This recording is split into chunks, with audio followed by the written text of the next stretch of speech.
The Rams are bringing back this cornerback. They addressed their linebacker position with a signing. And should they draft this quarterback in the first round? That's coming up next on Locked On Rams.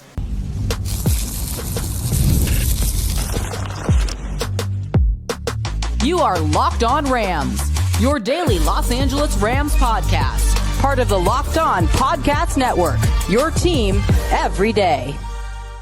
What is up, Ramily, and welcome to another episode of Locked On Rams, your daily podcast covering your Los Angeles Rams, free and available wherever you get your podcasts. Locked On Rams, part of Locked On Podcast Network, your team every day. We're also available over on YouTube, so if you haven't yet, do me a huge favor, subscribe to the fastest growing Rams YouTube channel. Join the party, hit the subscribe button, hit the notification bell, hit the like button, and also let me know down below, what is your reaction to bringing back Ahkello, to signing a linebacker, and should they draft a quarterback in the first round? My name is Doug McCain. You can follow me on X and Instagram at DMac_LA. I've been covering LA sports for over a decade, 24/7 sports, Bleacher Report, Sports Illustrated, Dodgers Nation. I do NFL radio for Westwood One. Today I'm flying solo. The People's Champ, Mr. Travis Rogers, will be back next week, and we got a jam-packed show. The Rams made some signings, and there is talk that they could draft a quarterback in the first round. We'll get into that. But first, today's episode is brought to you by Gametime. Download the Gametime app, create an account, use code LOCKEDONNFL for $20 off your first purchase. Okay, so I am in Tokyo, Japan. I was here covering the Dodgers opening series against the Cubs. But of course, Rams football always has storylines. It waits for nobody. So of course, we are getting in these episodes here in Japan. And we got signings to talk about. And we are going to start with the Rams bringing back Ahkello Witherspoon.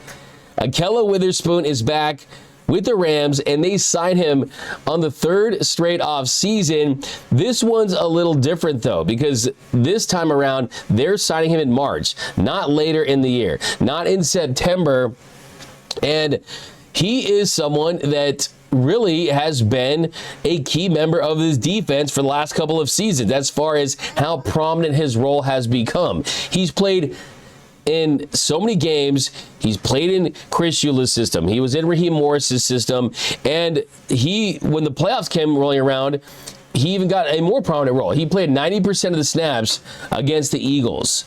And I do think he still has some good, solid years in him. The familiarity with this defense, the role that he plays for this team. He's an 8-year veteran. He played with the 49ers and the Steelers before making it to the Rams. His career, 12 interceptions, 58 pass defense. But when I look at Ahkello Witherspoon, he did have some down moments early on the season, towards the middle of the season, some up and down play. But also, he had some massive moments, and particularly, I focus on how he finished the season. Against the Vikings, he allowed just 2 catches on 3 targets for 8 yards.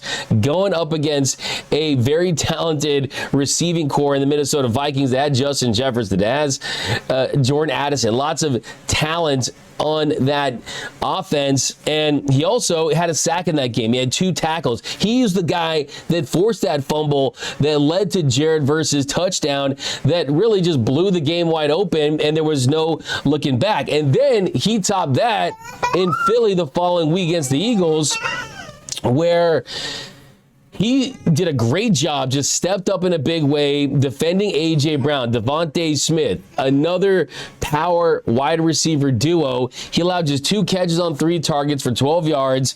He just helped really shut down that Eagles passing attack and really gave the Rams an opportunity to win that game. The Matthew Stafford is not 14 yards away from an NFC Championship game if the Rams defense didn't play the way they did. And the Rams defense wouldn't have that level of success if it weren't for Ahkello's play on that day. So you got to focus on that. Now, like I said, early on the year, he did have some up and down play, but you look at the totality, his body of work. He allowed just 2 touchdowns, had 1 interception, had 6 pass breakups, had a 73 coverage grade in the playoffs. That was the 6th best among qualified cornerbacks. So that tells you how good he finished, and that's why I think the Rams brought him back. Had he played well early and struggled late, struggled against the Vikings, struggled against the Eagles, he is not a Los Angeles Ram today. But because of how strong he finished the season, That is why he's back. It's not how you start. It's how you finish. And that is why Ahkello is back with the Rams. And it is a great move just because it gives them depth at that position. They don't necessarily have that number one cornerback shutdown guy, but with a Ahkello Witherspoon, you're able to soften the blow of not having that guy. And when you look at the floor of this secondary, it's higher because of him on this roster, but they need to still address this position. I still think they should do it in the draft. I think that is an area that it needs to be addressed, and I've talked about it all season long, so you guys know that it's something that has been front of mind for me. You went out there and you got Darius Williams, who had his moments, but you still have to go get that guy that can lock guys up because you have talent at other positions, right? The defensive line, you have Kobe Turner, Braden Fisk, you have edge rushers in Jared Verse and Byron Young. You feel pretty good about your front right there. You feel good about your safety play. I actually saw Quentin Lake here at the game. I didn't get a chance to talk to him, but I saw Quentin Lake was here supporting the Los Angeles Dodgers in Tokyo. So he's someone that certainly has stepped up and has continued to grow at his position. But yeah, you feel good about Ahkello Witherspoon on this team. You really, really do. And I'm happy for him because he wanted to be a Ram. He wanted to be back with this organization. And that's something that you feel good about just because there is some continuity. He's a former third-round pick from the 49ers back in 2017. 4 years with the Niners, 47 games there. Played 2 seasons with the Steelers. Had a little stint with the Seahawks, by the way. Some people forget that, but he was with the Seahawks before joining the Rams. And he's a bargain, man. Like, this is a high-value pick. High-value pickup in him because you look at the players available at that position, a premium position really on the defensive side. The Rams get a guy that because you wanted to be here, you get him at a better deal for the organization. And yeah, you look at this Rams secondary, you got Witherspoon, you got Kobe Durant, Darion Kendrick back after the ACL injury. But it's not a strength, that's for sure. But they have found a way to compete even with the cornerbacks that they've had in the last couple of seasons. So just imagine if you could find a way to get better at that position, what it would mean. I mean, I think you look at where this defense is with Chris Shula. He's proven schematically he's good, but I mean, our number one quarterback with this cornerback right now is Darius Williams. Did that scream number one to you? Probably not, but when you look back, the defense was really, really good towards the end of the season. Everyone bought into Chris Shula's system. The offense was the reason the season ended, and we had so many drives where they just came up dry, and they were able to put up touchdowns and get field goals and get the points they needed. But besides linebacker and cornerback, I do think you need a right tackle, tight end, another wide receiver at some point.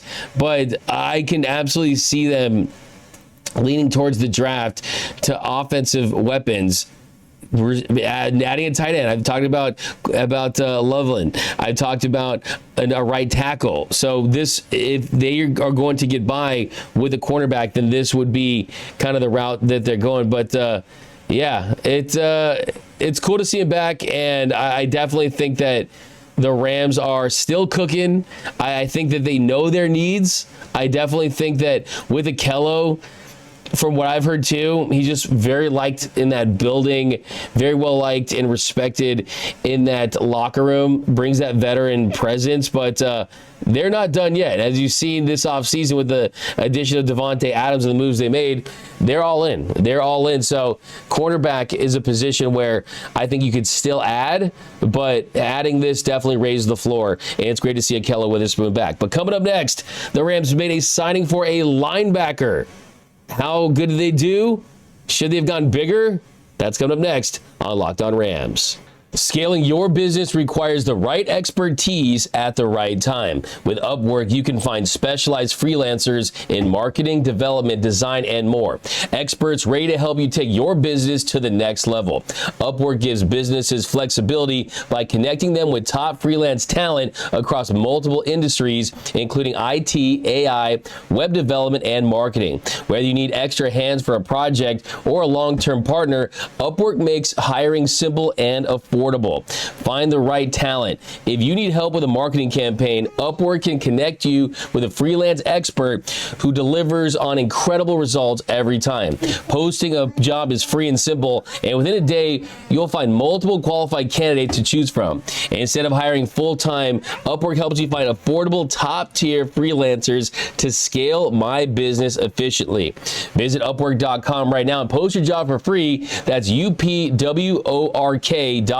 Upwork.com to connect with top talent and grow your business today. Ever check your bank account and wonder, where'd all my money go? Between dining out, online shopping, and entertainment, it's easy to lose track. That's where Monarch Money comes in. Your personal CFO, giving you full visibility and control over your finances. Monarch Money isn't just a budgeting app, it's a complete financial command center. You can track all your accounts, investments, and spending in one place, so you stop just managing your money and start building your wealth. When I started using Monarch, I realized just how much I was spending on food delivery. Now I budget smarter and save more. Instead of juggling multiple apps, you can just use Monarch to check your finances, track spending, and even plan long-term goals. Managing money with your partner is smoother than ever. You can track your personal accounts, set goals, and stay on the same page without the stress. Take control of your finances with Monarch Money. Use code LOCKEDONNFL at monarchmoney.com for 50% off your first year. That's monarchmoney.com, code LOCKEDONNFL for half off your first year.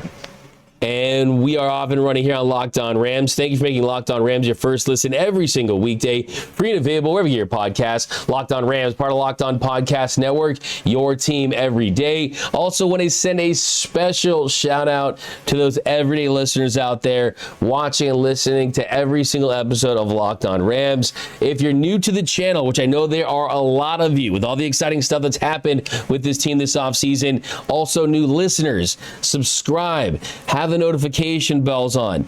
Also, comment down below, comment on the podcast reviews, and we'll read it on the show as well. It's going to be a very exciting year for your Rams. Another Super Bowl run is on the way. I can almost guarantee it. And you got the draft, you got some more free agency coming up. So a lot of things happening with your team. Just imagine if you're another franchise, doesn't have a lot going on, right? Not as exciting. The Rams are always keeping things interesting. Okay, so another signing to break down. The Rams have made a move to add a linebacker, and they get a deal done with former Falcons starting linebacker Nate Landman. And just to rewind, the Rams did lose a couple inside linebackers in the first week of free agency. Christian Roseboom is gone, Jake Hummel is gone, and the Rams, before this signing, had just Omar Spates, a UDFA from Oregon State and LSU. And they needed to add at this position. There's no doubt about it. Is it the big name that fans are hoping for? Is it the big, sexy name? No. But I told you early on, that's not what the Rams were going to do. They weren't going to go out there and invest a ton at this position because that's just not what they do, okay? You know there's certain things you splurge on. There's certain things that you're willing to go big on, and there's certain things that you don't. I'm a pretty cheap guy with certain things, but certain things I'm not. When it comes to TVs, I'll splurge. Give me the 4K, OLED. I will splurge on TVs. I'll drop a bag on TVs because I know I'm watching the NFL, I'm watching the Rams, baseball, the NBA, I'm watching all my stuff. I need 80-inch TV, 4K. Socks, I'll splurge. Headphones, I'll splurge. There's certain things I'll splurge on, certain things I will not. But the Rams are the same way. They will not splurge on an inside linebacker because they know with Chris Shula's defense, the way he uses safeties, the package that he has, that's just not something that he does. But let's continue to break it down. Landman, 26, started 9 games for the Falcons last season, made 14 starts in 2023. He's a former UDFA himself who signed with the Falcons in 2022 after playing his college ball with the Buffaloes in Colorado. 3 seasons, he had 192 tackles, 6 forced fumbles, and 4 pass defensed. And you look deeper into his numbers, he played 809 and 543 snaps for the Falcons in 2023, and in 2024, a little less snaps.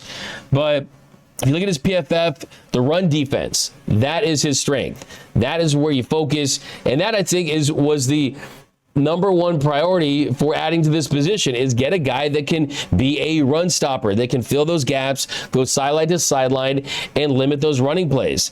And he had a 85.4 PFF run defense grade. That was the 10th out of 90 players that had 20% snaps as their threshold, okay? That was impressive. And then followed that up with a 73.9. That was 29th out of 94.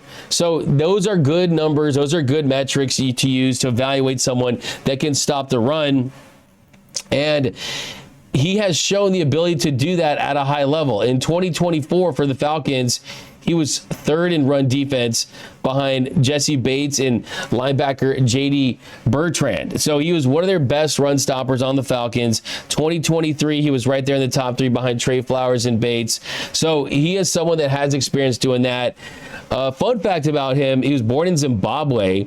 His family moved to California when he was little. He went to Monte Vista High School in Danville, California, before playing his college ball with the Buffaloes in Colorado. And he's someone that they signed to be a starting linebacker. This is someone that should compete for a spot. The Rams don't have a ton of depth, don't have a ton of talent. I still am very high on Omar Speights, and I think that he is someone who can absolutely be the future at that position. But he was a starter as an undrafted rookie, so I think that Landman, of course, undrafted himself, is looking to accomplish just that. But they need to fill his position. I mean, Christian Roseboom, he started for this team since 2023, and he's in the Panthers. Jake Hummel, he signed with the Ravens. So you don't have the depth of that position. Troy Reeder is a free agent. He still hasn't signed with the team. But you look at where this team is. I mean, Spades, you got Elias Neal, you got Tony Fields. The Rams, they use multiple linebackers on the inside. You got multiple linebackers in their base personnel packages, so they need this position. But I don't necessarily think they're exactly done. I think they could still add, whether it be at the draft or in free agency. But I do think that this was a big step forward to, like I said, raising the floor at that position.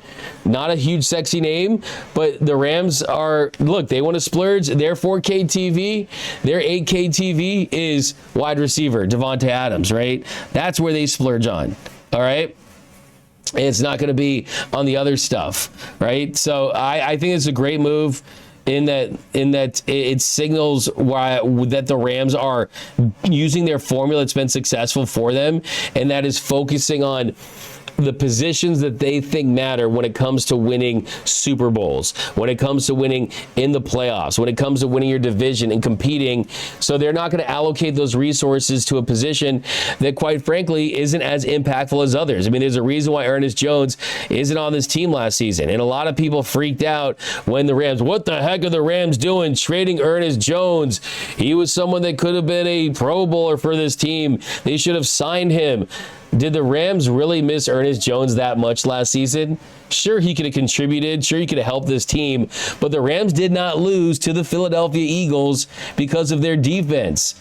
And they did give some explosive plays to Saquon and Jalen Hurts, and sure, but the defense kept them in that game.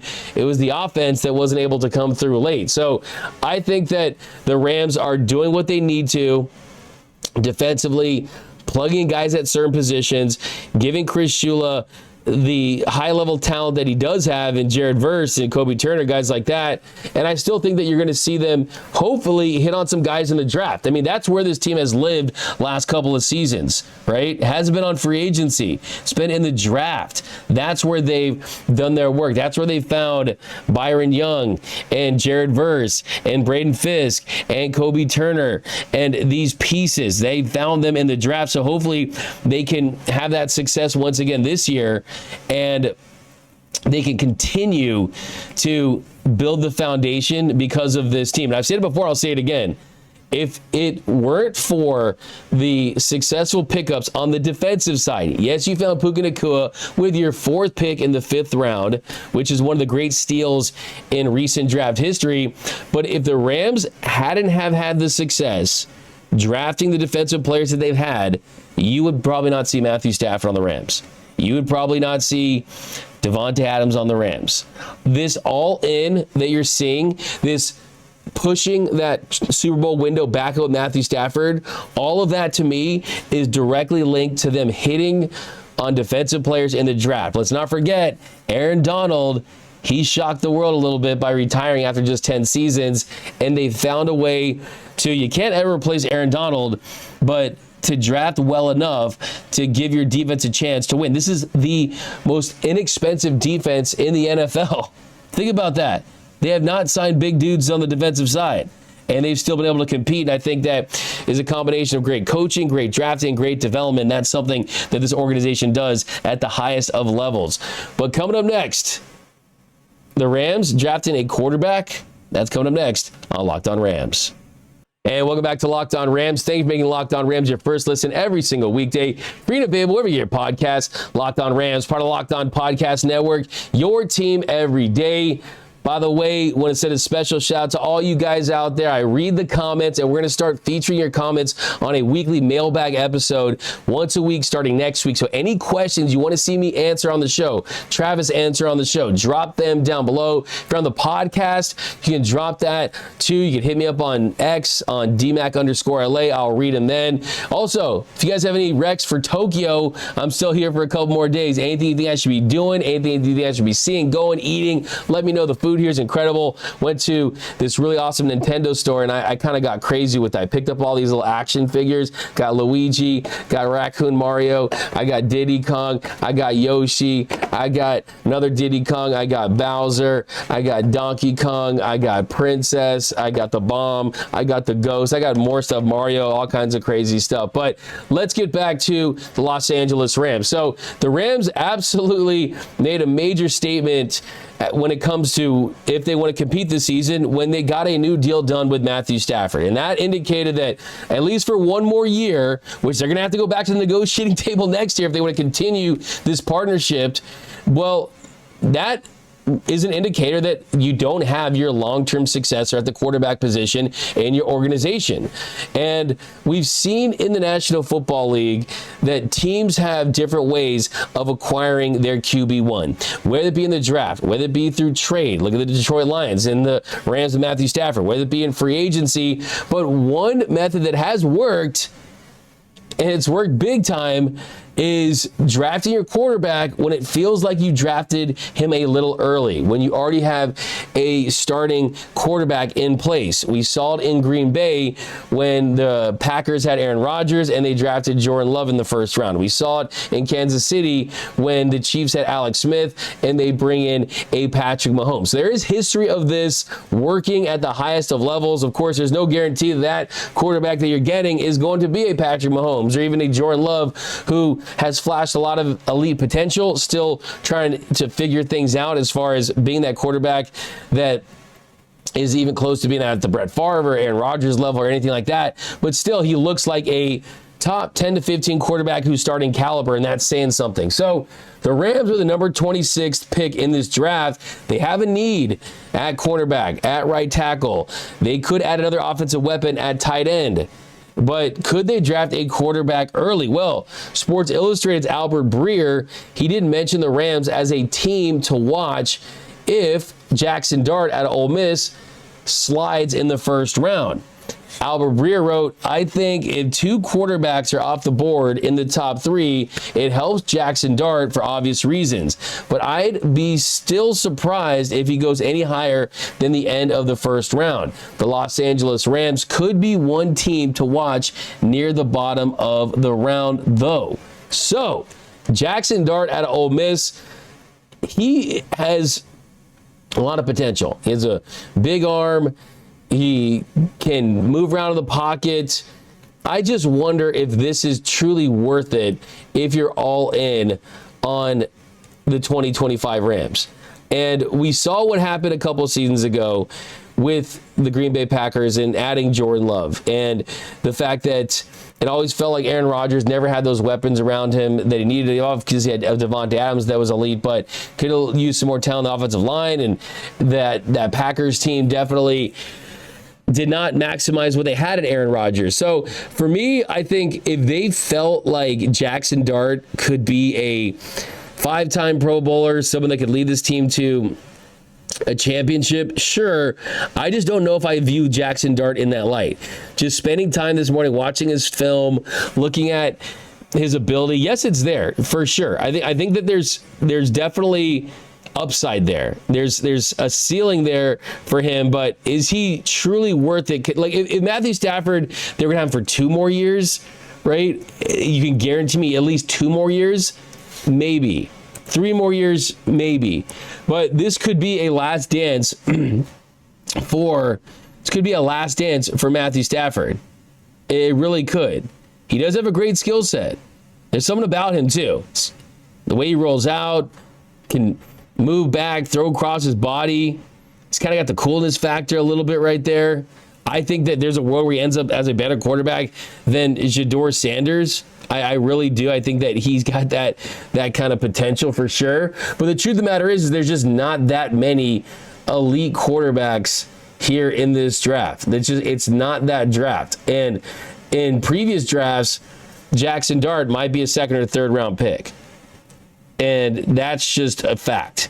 That's just a fact. So would you really want to move up or take him with a higher pick when you have those other needs? I mean, he does have things that profile for an NFL starting quarterback. I mean, an 11.9 average depth of target. He has a 7.1% big time throw percentage, a 77.7 adjusted completion percentage. All those advanced stats are actually better than Cam Ward's. And he's 6'2" and he's 21 years old. So I kind of sound like I'm talking myself into this, but I can definitely see the upside there. But the thing that holds me back is just wanting to just ask myself, if the Rams lost next season in the NFC Championship game, the Super Bowl, and it was a close game, would I lose sleep over, man, we could have one more piece, knowing that they took Jackson Dart, especially after you signed Jimmy G to be your backup quarterback. So that's what would concern me in doing that. But for me, I'm focusing on adding weapon, man. I really, really am. I really want to see them add either dynamic tight end, Colston Loveland, if you get Warren, trade up, something like that. Let's have the greatest show on turf. Let's have the greatest show on field turf. Not the greatest show on turf 2.0, the greatest show on field turf at SoFi Stadium. And let's light up scoreboards all season long, or add a piece on the defensive side as well. But that's going to do it for this episode of Locked On Rams. My name is Doug McCain. You can follow me on X and Instagram at DMAC_LA. And until next time, whose house? It's Locked On Rams house.